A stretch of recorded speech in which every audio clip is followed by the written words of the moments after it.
बिस्मिल्लाहिर्रहमानिर्रहीम। अस्सलामु अलैकुम वरहमतुल्लाहि वबरकातुहू। कैसे हैं आप सब लोग? उम्मीद है आप सब बिल्कुल ठीक होंगे। अल्लाह पाक आपको हमेशा खुश रखे, हर परेशानी और मुसीबतों से बचाए, आमीन सुम्मा आमीन। तो आज मैं आपके लिए लेके आई हूँ बहुत ही ज़्यादा यमी टेस्टी, बहुत ही ज़्यादा मज़ेदार लज़ानिया की रेसिपी। बहुत ही ज़्यादा मज़ेदार ये बनता है। आप इसे किसी भी दावत में, किसी भी पार्टी वगैरह में बना के मेहमानों के आगे सर्व कर सकते हैं। इंशाल्लाह आपकी बहुत तारीफ़ें होने वाली हैं। और आप यकीन करें, घर में ये बहुत बहुत टेस्टी बनता है और रेस्टोरेंट से कहीं ज़्यादा बेहतर आप इसे घर में बना सकते हैं। और बहुत ही इजी मेथड है, कोई ज़्यादा मुश्किल नहीं है। तो आप ज़रूर बनाइएगा और मुझे फ़ीडबैक ज़रूर भेजिएगा कि कैसा बना। और प्लीज़ अगर वीडियो पसंद आए तो मेरी वीडियो को लाइक और शेयर करना ना भूलें, और मेरे चैनल को प्लीज़ सब्सक्राइब ज़रूर कर दीजिएगा। और आपने करना है वीडियो को पूरा वॉच, ताकि कोई भी पार्ट आपसे मिस ना हो और आप भी ऐसी ही मज़ेदार से लज़ानिया बना सकें। तो आइए इसे बनाना करते हैं हम स्टार्ट। तो यहाँ देखिए लिया है मैंने पानी, और जैसे ही ये पानी गर्म हुआ था तो मैंने इसमें लज़ानिया के शीट्स डाल दी थी, और ये पूरा मैंने एक पैक लिया है। अच्छा, ये जो थोड़ी सी टूटी फूटी सी है तो इसमें मत जाइएगा। ये बच्चों ने जब मैं पैक लेके आई थी तो हिला जुला के बच्चों ने ये थोड़ी सी तोड़ दी थी। अच्छा, अब मैंने इसमें 1 टेबल स्पून ऑयल शामिल कर दिया है, और हाफ़ टेबल स्पून मैंने इसमें नमक शामिल कर दिया था। तो ये देखिए, बस हमने इसको हाफ़ कुक करना होता है, इसको फुल कुक नहीं करना होता है, क्योंकि ये जब हम इसको बेक करते हैं उसके साथ ही कुक हो जाती हैं। अच्छा जी, तो अब यहाँ देखिए लिया है मैंने एक बर्तन, और उसमें मैंने ले लिया है 1/4 कप ऑयल। और अब यहाँ मैंने 2 मीडियम साइज़ के प्याज लिए थे, जिसे मैंने इस तरह से देखें चॉप कर लिया है। तो बस हमने प्याज को ज़्यादा ब्राउन नहीं करना है, बस हमने बिल्कुल इसको लाइट सा गोल्डन इसमें कलर आएगा तो हम इसमें कीमा शामिल कर देंगे। अच्छा, कीमा यहाँ मैंने 1.5 पाव लिया है, और मैंने यहाँ बीफ का कीमा लिया है। आप चाहें तो चिकन का भी ले सकते हैं, आपकी मर्ज़ी है। तो बस ये देखिए, जैसे ही प्याज में हल्का सा कलर आया तो मैंने इसमें डाल दिया था कीमा, और थोड़ा सा इसको मैंने हल्का सा पकाया है 1-2 मिनट, और साथ ही मैंने इसमें शामिल कर दिया है लहसुन अदरक का पेस्ट। तो मैंने यहाँ 1 टीस्पून लहसुन अदरक का पेस्ट शामिल किया है। अब यहाँ हाफ़ टी स्पून ज़ीरा powder, half tea spoon black pepper यानी काली मिर्च का पाउडर, 1 टीस्पून भर के लिया है मैंने चिली फ्लेक्स यानी कुटी मिर्च, 1 टीस्पून लिया है मैंने धनिया पाउडर, और 1/4 टीस्पून लिया है मैंने हल्दी पाउडर। तो बस इसको थोड़ा सा अब हम पका लेंगे इस तरह से। और इसमें अब मैंने शामिल कर दिया है पानी, तकरीबन 1/4 कप मैंने इसमें पानी शामिल किया है। और अब हम इसको कर देंगे कवर, ताकि ये जो कीमा है ये गल जाए।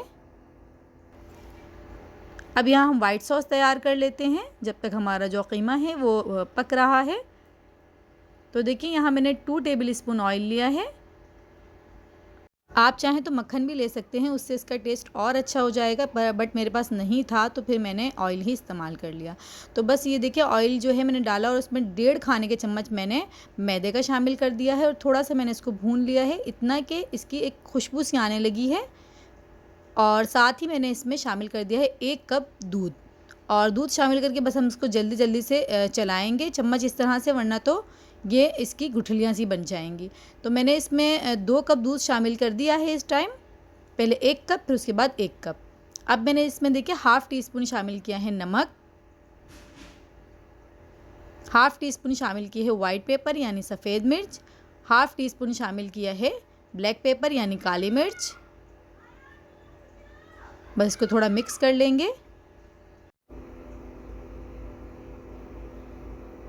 अब यहाँ इसमें शामिल कर देंगे मिक्स हर्ब। तो मैंने यहाँ हाफ़ टी स्पून ही मिक्स हर्ब का लिया है, और अगर आपके पास ये नहीं है तो आप ऑर्गेनो लीव्स भी शामिल कर सकते हैं, वो भी हाफ़ टी स्पून आप शामिल कर दीजिएगा। तो बस वाइट सॉस जो है वो हमारी रेडी है, और इसमें क्रीम जो शामिल करनी है, तो जब ये थोड़ी ठंडी हो जाएगी सॉस, तो मैं इसमें क्रीम शामिल कर दूँगी। अच्छा, अब यहाँ कीमा देख लेते हैं। तो कीमा देखिए माशाल्लाह अच्छे से हमारा पक गया है, मसाले से जो ऑयल है वो अलग हो गया है। तो अब इसमें हम टमाटर शामिल कर देंगे। तो टमाटर मैंने 4 अदद मीडियम साइज़ के लेके उन्हें पहले बॉईल किया, और फिर उसके बाद मैंने उसको ग्राइंडर में ग्राइंड कर लिया था अच्छे से। तो बस इस तरह से मैंने उसका एक प्यूरी सी बना ली थी, तो वो इसमें शामिल कर दी है। आप चाहें तो टमाटर पेस्ट भी इसमें शामिल कर सकते हैं। अच्छा, अब यहाँ मैंने 2 अदद हरी मिर्च ली थी छोटी वाली, और बारीक बारीक उसे कट कर लिया था, वो इसमें डाल दी हैं। और टमाटर के साथ ही मैंने इसमें थोड़ा सा पानी भी शामिल कर दिया था, और इसे कवर कर दिया है ताकि थोड़ा और पक जाए। तो बस ये देखिए, ये तैयार है, बिल्कुल रेडी है। और अब यहाँ वाइट सॉस जो है वो थोड़ी सी ठंडी हो गई है। और अब यहाँ देखिए मैंने इसमें क्रीम जो है 1/3 कप शामिल कर दी है और बस इसको मिक्स कर लेंगे तो ये बिल्कुल तैयार है। अब यहाँ देखिए हम इसको असेंबल करेंगे। तो यहाँ देखिए मैंने एक स्क्वायर शेप में ले लिया है केक मोल्ड और इसी में मैं इसको बेक करूँगी। तो बस देखें, पहले हमने इसके अंदर डालनी है सॉस। अच्छा, अवन जो है वो मैंने पहले ही प्री हीट होने के लिए रख दिया था। तकरीबन 10 मिनट पहले ही हम अवन को प्री हीट होने के लिए रख देंगे, तो मैंने रख दिया था। अच्छा, अब यहाँ सबसे पहले मैंने इसमें सॉस लगाई है और ये सॉस मुझे बहुत पसंद है। तो बस देखिए इस तरह से अब मैंने इसके ऊपर थोड़ा सा जो कीमा है वो डाल दिया है और इसके ऊपर शीट्स लगा दी हैं। अब फिर इसके ऊपर हम इसी तरह से लेयर लगाएंगे, कीमा लगाएंगे पहले और फिर सॉस, और साथ ही इसके ऊपर मैं डाल दूँगी मोज़रेला चीज़। आप चाहें तो चेडर भी इस्तेमाल कर सकते हैं या फिर दोनों को मिक्स करके भी। बस इसी तरह से अब हम इसकी लेयर्स लगा देंगे। तो यहाँ देखिए तमाम लेयर्स जो हैं वो बस लगा दी हैं।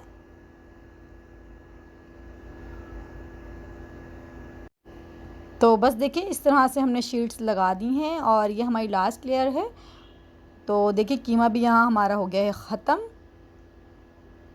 और बस इसके ऊपर हम ज़्यादा सी करके डाल देंगे सॉस, क्योंकि इसका जो टेस्ट है बहुत मज़ेदार होता है, बहुत ज़्यादा। और अब इसके ऊपर हम रख देंगे बहुत ज़्यादा सी चीज़, और चीज़ मेरे बच्चों को बहुत पसंद है तो मैं ज़्यादा ही लगाना पसंद करती हूँ। तो बस देखिए चीज़ जो है वो मैंने लगा दी है और एक मेरे पास मीडियम साइज़ की शिमला मिर्च पड़ी थी जिसे मैंने इस तरह से बारीक बारीक कट कर लिया है। तो बस वो मैंने इसके ऊपर लगा दी है और यहाँ अब मैं फ़ॉइल जो है इस तरह से देखिए फ़ॉइल से ये मोल्ड को कवर कर दूँगी ताकि जो नीचे से ये लीक ना हो। देखिए बस इस तरह से, और अब मैंने इसको तकरीबन 15 मिनट के लिए बेक कर लिया है और माशाल्लाह अच्छे से ये देखिए बेक हो गई है। तो बस यहाँ देखिए अब हम इसे निकालते हैं और गरम गरम हम इसको सर्व करेंगे। बहुत बहुत टेस्टी ये बनता है, बहुत ज़्यादा। मुझे तो पर्सनली बहुत पसंद है। आप ज़रूर बनाइएगा, इंशाल्लाह आपको भी बहुत पसंद आएगा। आप बनाएं अपने मेहमानों के लिए, अपने बच्चों के लिए, अपनी फैमिली के लिए जिनके साथ आप रहते हैं, इंशाल्लाह सबको बहुत पसंद आएगा। तो ये देखिए माशाल्लाह कितना जूसी, कितना मज़ेदार ये लग रहा है, कितना क्रीमी बना है। बहुत ज़्यादा मज़ेदार ये बना था। आप बनाएंगे आपको बहुत पसंद आएगा इंशाल्लाह। तो ये देखिए मैं इसे खा रही हूँ और मेरा हाथ ही नहीं रुक रहा, मैंने माशाल्लाह बहुत खाया था ये। तो बस आप ज़रूर बनाइएगा और मुझे फ़ीडबैक ज़रूर भेजिएगा और प्लीज़ फ़ीडबैक ज़रूर भेजा करें। और फिर मिलते हैं इंशाल्लाह नेक्स्ट रेसिपी में। दुआओं में याद रखिएगा। अल्लाह हाफ़िज़।